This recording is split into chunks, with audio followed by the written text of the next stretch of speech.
Comienza El Dios de cada día, hoy con Inmaculada Moreno.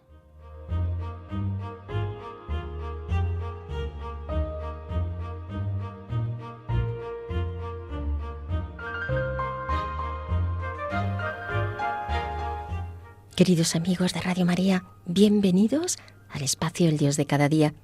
Y hoy vamos a ver el itinerario espiritual del profeta Elías. Y viendo ese proceso interior del profeta, también nosotros vamos a ver el nuestro. Bien, pues veamos lo que conocemos del profeta. Elías vivió en el siglo IX, era oriundo de Tisbé, en la región de Galaad, y al oriente del río Jordán. Su vida se describe en los relatos hebreos de Primera de Reyes, capítulos 17 al 21, y en Segunda de Reyes en los capítulos del 1 al 2. Su ministerio profético se desarrolla en el reinado de Acab, quien gobernó el reino de Israel entre el 874 a.C. y el 853 a.C. Del rey Acab, la Biblia dice que hizo el mal a los ojos de Yahvé, más que todos a los que le habían precedido. Fuerte esta frase, ¿verdad? De esta manera describe la maldad de este rey. Y además a ella se le va a unir Jezabel, hija de Itobal, el rey de Sidón, que daba culto a Baal y a Asera, adoraba a los ídolos. Instauró además una nueva religión que daba culto a estos dioses. Elías anuncia al rey Acab una sequía provocada por Dios debido a su pecado, y luego se esconde en un oasis cercano al Jordán, donde es alimentado por cuervos. Después, por mandato de Yahvé, va a Sarepta, un poblado cercano, a la casa de una viuda, en donde el profeta multiplica la comida. Él también resucita a su hijo. Y entonces Elías se enfrenta a Jezabel, que anteriormente había mandado que matara a los profetas de Yahvé. Es más, Elías desafió a los sacerdotes de Baal a un reto. ¿Qué reto? ¿En qué consistía ese reto? En invocar a cada uno a sus respectivos dioses para que prendieran la leña donde se había sacrificado un buey. El dios que lograra prender el fuego sería el verdadero. Baal no logró encender el sacrificio a pesar de la invocación de sus seguidores. Sin embargo, Yahvé sí envió el fuego del cielo que quemó el altar de Elías hasta convertirlo en cenizas, aún a pesar de que éste había sido mojado con agua abundante. Yahvé entonces decide enviar la lluvia después de la fuerte sequía. Vamos, que en este combate, lógicamente, se había visto que el Dios verdadero es Yahvé. Elías denuncia la expropiación de tierras a los campesinos por los gobernantes y grandes propietarios. Otros profetas se refieren también a estas situaciones, como Isaías y Miqueas. Y además anuncia Elías un castigo que implica la muerte para Jezabel y para Ahab, un hombre de fuego, desde luego. En Segunda de Reyes 2, del 1 al 13, tras la muerte de Ocosías en el año 852 a.C., Yahvé traspasa el oficio de profeta a Eliseo. Y en un carruaje de fuego, Elías subió al cielo en un torbellino. Lo tenemos en Segunda de Reyes 11. Como en esto del fuego tenía fuego en el corazón, pues es un fuego y un carruaje de fuego lo que hace que Elías suba al cielo. Vamos a ver el itinerario espiritual del profeta. Elías no fue un profeta escritor, pero representa el movimiento profético. Y podemos distinguir como 3 ciclos en el profeta. Primero, el milagro de la sequía de 3 años, con la prueba de fuego en el Monte Carmelo, cuando las tribus de Israel se volvieron ya sedentarias en la tierra prometida y además tenían que enfrentarse a un cambio, por tanto, muy importante en su forma de vivir. De pastores seminómadas pasaron a ser agricultores y pastores sedentarios. Yahvé los venía acompañando desde la salida de Egipto y el Sinaí y se mostró como un Dios guerrero y liberador. Se da entonces el enfrentamiento entre Baal, Dios de la tormenta y de la lluvia. De él venía el trigo, el vino, el aceite, es decir, el sustento que da la vida. Yahvé que salvó a Israel de Egipto y lo liberó alimentándolo en el desierto. Baal, el dios de la lluvia, que fecunda la llanura fértil para la siembra y la cosecha. El mensaje fundamental en realidad del relato es que Yahvé es el único Dios, el Dios verdadero. La lucha en el Monte Carmelo es esta prueba, que Dios muestra su poder frente a los ídolos, mandando un fuego desde el cielo que acredita la palabra del profeta, y el pueblo reconoce que realmente Dios es Dios y que Elías es su profeta.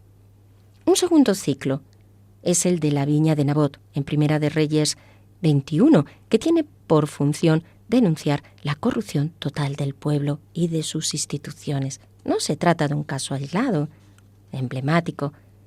El rey Ahab quedó frustrado porque Nabot no quiere venderle su viña, y la reina Jezabel se encarga de hacer valer de manera arbitraria y corrupta la voluntad del rey. Vamos, que urde un complot con jueces y alcaldes que, con testigos falsos del pueblo, acusan y condenan a muerte nada menos a Nabot. Y luego el rey ni siquiera se pregunta por la suerte de Nabot, simplemente toma posesión de la viña para él. Y entonces Elías denuncia este hecho. Asesinas y también robas. Y esto le valió al profeta la persecución a muerte de parte del poder político. Vemos que hay un paralelismo con la figura de Juan el Bautista, perseguido también por denunciar una situación. Tercero, la crisis del profeta. Muestra uno de sus lados más genuinamente humano, su camino al Oreb, el monte de la revelación de Yahvé a Moisés, como este itinerario histórico espiritual indica realmente una crisis de fe ante esa desconcertante actuación de Dios que muchas veces no parece distinguirse de la forma de actuar, según creían, claro, de otros dioses. Elías quiere mostrar que Dios no es Baal, que Él es el Dios verdadero y no está por tanto en el huracán, ni en el terremoto, ni en el fuego, pero sí en la brisa suave. Y así queda esta diferencia. Elías es arrebatado por Dios, hombre contemplativo, lleno de espíritu, expresando así en este arrebato su fuerza profética que le lleva a denunciar, pero que no impide este proceso personal por el cual Dios va purificando también al profeta para que sea más fiel a la misión que le ha encomendado. Pues entonces, a partir de aquí, vamos a ver ahora ese itinerario espiritual, pero aplicado a nosotros, porque podemos distinguir una primera etapa en este proceso espiritual del profeta, donde él se sabe llamado a una misión. Es, en primer lugar, la conciencia de nuestra llamada. Nosotros también somos llamados a una misión por parte de Dios. Y pedimos al Señor que nos dé esta conciencia de cuál es esta misión. Pero aunque se nos va dando por parte de Dios, no siempre el Señor nos hace ver todo el camino, ni todo el sentido, ni todo el horizonte de dicha llamada, sino que nos va revelando poco a poco, de forma progresiva, y vamos comprendiendo poco a poco cómo Dios actúa en nosotros. Y el sabernos conocidos desde ahí, desde este horizonte de gracia, es lo que nos hace, en realidad, también tener una mayor conciencia de nuestra vocación y de cómo el Señor nos ama y de cómo el Señor nos va guiando. Pero también tenemos que crecer en la conciencia de que no son nuestras fuerzas ni nuestras cualidades las que van a sacar adelante esa misión, sino que todo es de Dios y que por tanto no nos podemos apoyar en nuestras fuerzas, sino que se trata de que Dios resplandezca en nosotros, que resplandezca su obra. Por eso necesitamos un proceso de abajamiento. Lo hemos visto en el profeta Elías, convencido de su misión, sí, con una gran fuerza, pero sin embargo necesita también este proceso de purificación que pasa por el anonadamiento y que le lleva al fracaso. Dios nos envía una misión, pero en el fondo no sabemos cómo esa misión ha de llevarse a cabo. Y no es siempre como nosotros pensamos, según nuestras metas, nuestros objetivos. No, es el Señor a quien tenemos que dejar llevar las riendas. Seguro que esto nos pasa en el seno de la Iglesia. Queremos cambiar tantas cosas que nos parecen no están en consonancia con la voluntad de Dios y nos imaginamos con grandes proyectos movidos de tal manera que vamos cambiando cosas. Pero lo primero que hemos de hacer es ponernos en las manos de Dios, reconocer nuestra indignidad y dejarnos iluminar por Él. Y poco a poco dejarnos llevar por su amor y dejándonos también hacer según su voluntad. Y esto a veces pasa por la soledad, pasa por la persecución, pasa por el fracaso y de esta manera vamos creciendo en ese amor y también vamos dejándonos atrás ídolos que sin darnos cuenta nosotros vamos levantando nuestros altarcillos, por decirlo así, en nuestra vida, incluso en el desarrollo de la misión que el Señor nos pone. Y pasando por este proceso, reconocemos que Dios es Dios y que Él es el único Dios verdadero.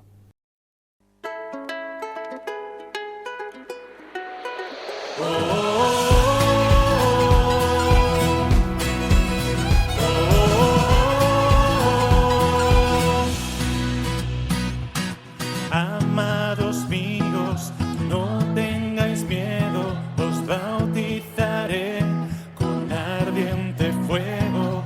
Una promesa, un regalo os aguarda. Antes de irme, quiero derramarla. Es el fuego de mi amor, prodigios haréis si escucháis mi voz. Es el fuego de mi amor, siempre habitaré dentro de vuestro corazón.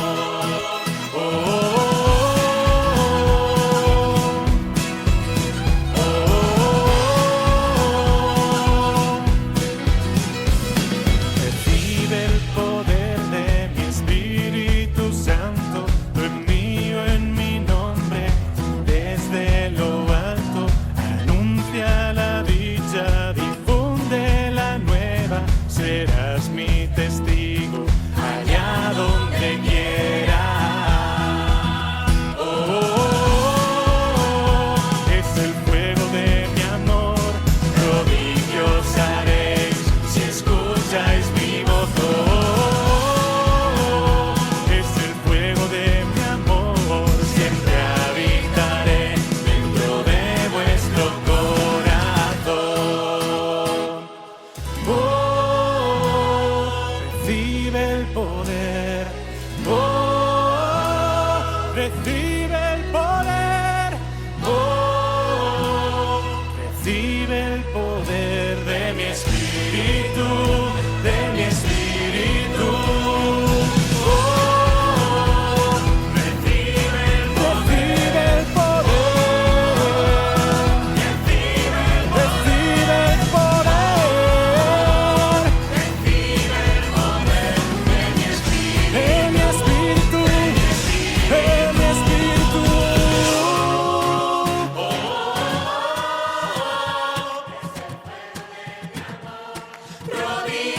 Prodigios haréis si escucháis mi voz. Es el fuego de mi amor, siempre habitaré dentro de vuestro corazón. Es el fuego de... Seguimos, amigos, les recuerdo que estamos en el Dios de cada día viendo el itinerario espiritual del profeta Elías que nos lleva a comprender el camino que Dios tiene para nosotros. En la parte anterior hemos visto esa etapa de conciencia de la misión y esa experiencia del fracaso. Recordemos cómo Elías denuncia el pecado del pueblo de Israel y la causa de la sequía, pero la misión le implica a él su vida. La misión no es algo al margen de su vida, sino que la misión es su vida misma. Mejor aún, la relación con Dios es lo que le constituye, porque esto es lo que nos define a cada uno. Así nos dice Dolores Alexander, hemos de pasar de la suficiencia a la receptividad. Necesitamos pasar por el fracaso para ir puliendo el sentido de la misión que Dios tiene para nosotros. Elías venció a los profetas de Baal. Mejor dicho, Yahvé venció a los profetas de Baal. Dios da esa fuerza a Elías y luego le va despojando poco a poco, porque era su profeta. Pero, ¿acaso, Señor, podemos decir, no te sigo? ¿Acaso, Señor, no intento serte fiel? ¿Acaso, Señor, no intento responder a tu llamada? ¿Acaso, Señor, no denuncio aquello que no va en consonancia con tu amor? ¿Acaso, Señor, no me he jugado la vida por ti? Le podemos decir. ¿Y cuál es mi paga? Podríamos hacer estas preguntas, como quizá las hizo Elías a Dios. Y entonces, ¿qué hace Elías ante esta prueba? Gime, grita y pasa de esa autosuficiencia a la súplica, al abajamiento, a recibir sin más, a la soledad del desierto, donde es perseguido, pero donde entiende que el gran premio es Dios mismo, a pesar de la terrible soledad por la que a veces necesitamos pasar. Y le vemos así en toda su humanidad, sintiendo este peso del fracaso y envuelto en la tristeza. Has bregado en la iglesia, ¿verdad, amigo? Has amado, has luchado, has sufrido, lo sigues haciendo. Quizá te sientas identificado con Elías, quizá en la iglesia sientas el fracaso de tu misión, o te veas arrinconado, o marginado, o en soledad, o como si nada sirva para nada, y masticas el fracaso y te aborda la tristeza. Pero, entonces, le podemos preguntar, claro que sí, al Señor, ¿y qué sentido tiene todo esto? Otros han elegido otros caminos, y a veces humanamente parece que les va muy bien. Cuando en la iglesia idealizamos a las personas que tienen una misión, las empobrecemos. O cuando nosotros mismos nos idealizamos, también nos empobrecemos. Porque buscamos reconocimiento, somos humanos, pero tenemos que enfrentarnos a lo que somos. Y lo que somos es muy poco. Y en realidad si somos en relación a lo que Dios es y a lo que Dios hace con nosotros. Esta es la senda, este es el camino. Empezar a entregar todo al Señor y reconocer que nuestro Señor nos lleva, porque nos ama, a la experiencia de las manos vacías. Recordemos, Primera de Reyes 19, del 3 al 8. Elías tuvo miedo y se escapó para salvar su vida. Llegó a Berseba de Judá y dejó allí a su criado. Él se internó en el desierto, una jornada de camino, y fue a sentarse bajo una retama, deseándose la muerte. Basta ya, Señor, quítame la vida, pues no soy yo mejor que mis padres. Luego se acostó y se quedó dormido debajo de la retama. Un ángel le tocó y le dijo, levántate y come. Miró en derredor y vio a su cabecera una torta cocida sobre piedras ardiendo y un vaso de agua. Comió, bebió y luego se volvió a acostar. Levántate y come, dijo el ángel del Señor, pues te resta un camino demasiado largo para ti. Se levantó, comió y bebió, y con la fuerza de aquel manjar caminó 40 días y 40 noches hasta el monte de Dios, el Horeb. Vemos entonces a Elías, humano, al que hacía referencia antes, sí, ese hombre de fuego, ese hombre que denuncia, pero tiene miedo y escapa para salvar su vida. Ya no puede más, está cansado, está al límite, y Dios le lleva hasta ahí, hasta el límite. Pero Dios le descansa y le prepara, le envía a un ángel que le dice, levántate. Y aunque le quedaba mucho aún por llevar a cabo, en esos 40 días y 40 noches, con aquel alimento, vuelve a reparar sus fuerzas.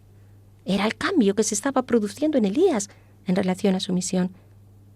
Elías pasa la noche en una cueva siendo consciente que Dios se le había revelado y que aún sintiendo sus límites, no podía dejar de sentir el celo por el Señor, por su nombre, por su causa. Por eso dice el profeta, me he abrazado en el celo por el Señor Todopoderoso, porque los israelitas han abandonado tu alianza, han destruido tus altares, han pasado a espada a tus profetas. Y aunque está al límite de sus fuerzas, no niega a Dios, sigue poniéndole a Él primero, porque no puede soportar el celo que el Señor le pone, el celo por su nombre, el celo por evangelizar y por denunciar. Su vocación profética sigue ahí, con más fuerza, con la fuerza de Dios. Es la fidelidad de Elías, a pesar de la debilidad. Ahí sigue, más hondo, el deseo de ser fiel a Dios. Recordemos, llegó y pasó la noche en una cueva y el Señor le dijo: ¿qué haces aquí, Elías? Respondió: me he abrasado en el celo por el Señor Todopoderoso, porque los israelitas han abandonado tu alianza, han destruido tus altares, han pasado a espada tus profetas. He quedado yo solo y me buscan para quitarme la vida. Y el Señor le dice: sal y quédate de pie en la montaña ante la presencia del Señor. Y el Señor pasó, sopló un viento fuerte e impetuoso que descuajaba los montes y quebraba las piedras delante del Señor. Pero el Señor no estaba en el viento. Después del viento un terremoto, pero el Señor no estaba en el terremoto. Tras el terremoto un fuego, pero el Señor no estaba en el fuego. Y al fuego siguió un ligero susurro. Elías, al oírlo, se cubrió el rostro con su capa, salió fuera y se quedó de pie a la entrada de la cueva. Dios le da lo más valioso, su presencia. Le abraza en su celo cuando es perseguido, le da lo que necesita para seguir adelante. Experimenta esa teofanía en el susurro porque buscamos al Señor en lo extraordinario, pero hemos de buscarlo en lo pequeño. Y así, a pesar del fracaso y de la tristeza, es ese tiempo de gracia maravilloso el que vive en estos momentos que expresan la palabra Elías, el Dios grande, el Dios fiel, el Dios que se encuentra en el silencio, es el que le toca mucho más profundamente. ¿Gustas realmente de esta experiencia, amigo, del Dios que te toca en el silencio? ¿Te dejas hacer en esta catarsis que nos lleva a entender que solo Dios queda, que solo Dios basta? ¿Quieres dejar que Dios te lleve a este silencio sonoro para tocar tu alma y para poder hablarte al fondo de tu ser? Así, amigos, hemos visto a Elías, pero es el itinerario de Cristo nuestro Señor, aclamado por muchos, porque hacía milagros, pero después maltratado, humillado, marginado, difamado y conducido a la muerte, y a la muerte de cruz, con un estrepitoso fracaso, humanamente hablando. Pero Dios lo ensalzó y lo glorificó. Cuando contemplamos la cruz de nuestro Señor, desde luego, entonces tocamos al Dios trascendente, porque nos quedamos sin palabras, en el silencio, en pura contemplación. Un silencio que nos envuelve. Y entonces sentimos que el Espíritu, como un carro de fuego, nos abrasa por dentro, como una nube de gracia que nos precede en la misión, que está en el fracaso, la tristeza y en toda experiencia vital. El Espíritu siempre latente, el Espíritu que nos ilumina, nos transforma, nos cambia, el Espíritu que nos lleva muchas veces sin saber cómo. Pero de esta manera es como Dios está y nos trabaja, cuando nosotros, a pesar de toda esta experiencia, no podemos dejar de decirle: Señor, tu celo, el celo por tu amor, por tu nombre, me consume. Pues pidamos a Dios que nos lleve a este silencio poblado de aullidos, a esta soledad donde el Espíritu nos habla.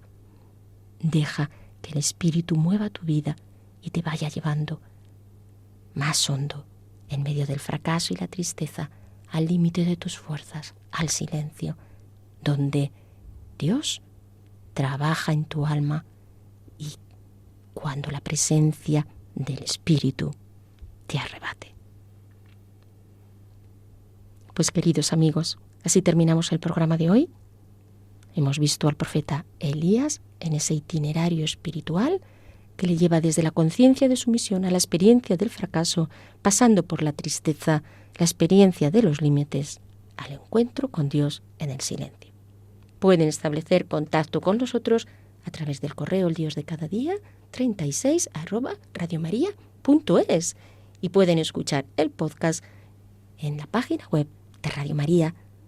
Gracias por su atención y hasta el próximo encuentro.